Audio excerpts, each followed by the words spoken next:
I'm Magda, and we're at SJE Arts in Oxford recording our second CD, which is called A Gift for Your Garden.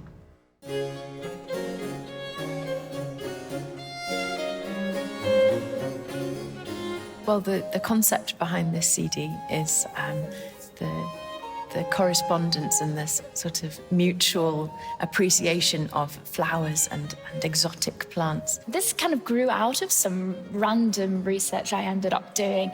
I read a little snippet about Telemann's garden and the fact that he got really obsessed with gardening in his later life. And then I sort of had a look into, there's one academic article, which goes into detail about the kinds of composers that some of his friends that he wrote to, and asking for flowers and that kind of thing.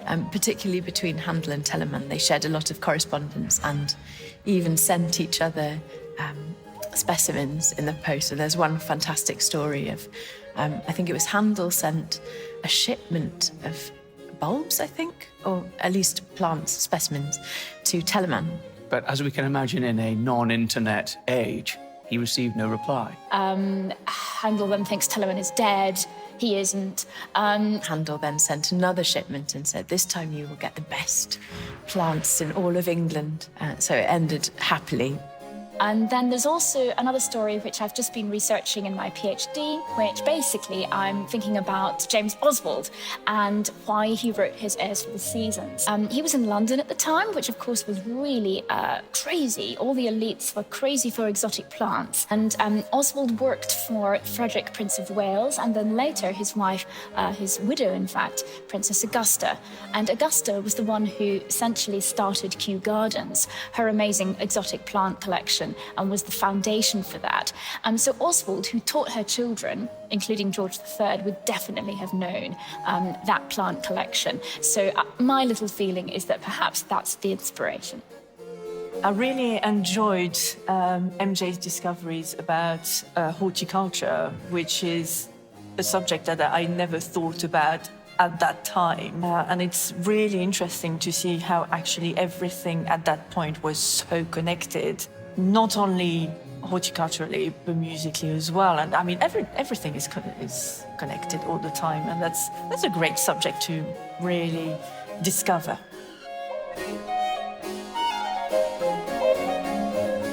It's a wonderful selection of repertoire, including Graun, Handel, Telemann, and James Oswald. Yeah, I think it's just a really nice floral theme behind the CD, and then we've put some of these James Oswald airs in, which is a little nod to our passion for Scottish Baroque music. So there are three Scots airs, and they're actually the three plants that I think Telemann mentions. Now, you have to check this with MJ. But I think they're the particular three plants that he says that he has a particular passion for. The Oswald airs are full of real charm, and of course they're kind of miniature pieces. So I love the characters in there. Even within one piece, there's kind of 2 or 3 sections, and they have a very distinct character. I always feel like the first time you hear yourself back is really special and really interesting and very educational. It's such an exciting part of the process is the very first time you hear your sound in the space that you're recording in. And obviously we then tweak some things, but yeah, it's definitely an interesting part of the process, shall we say. It often appears that recording, specifically when it's slower sounds, often sounds heavy and doesn't have enough directions and things like this. This program is very heavy on the voice flute for me.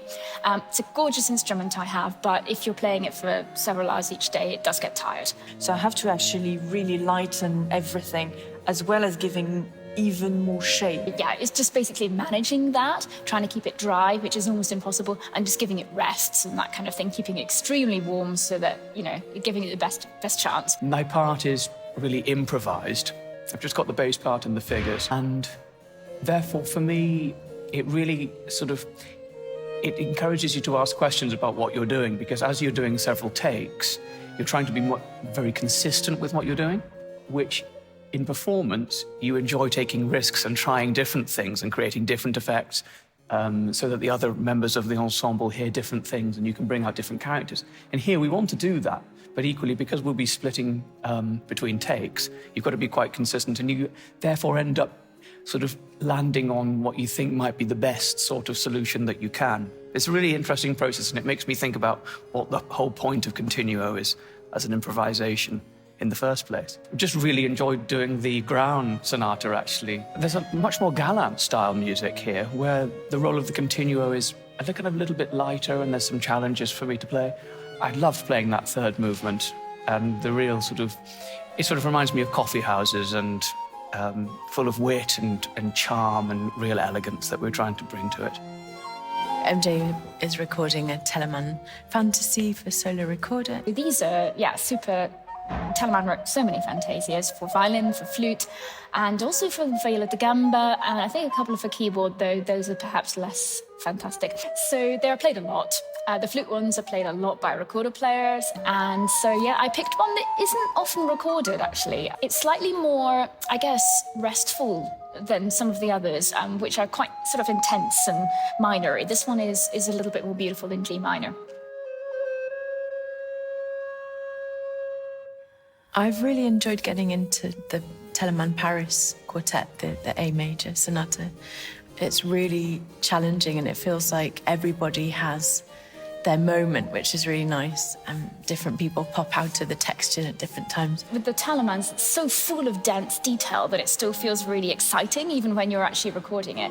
I mean, I woke up this morning with one of the movements just going round and round and round my head. So it's really compelling. When you're really drilling down into the incredible detail, you realize that to record this music, every single one of us is under the microscope.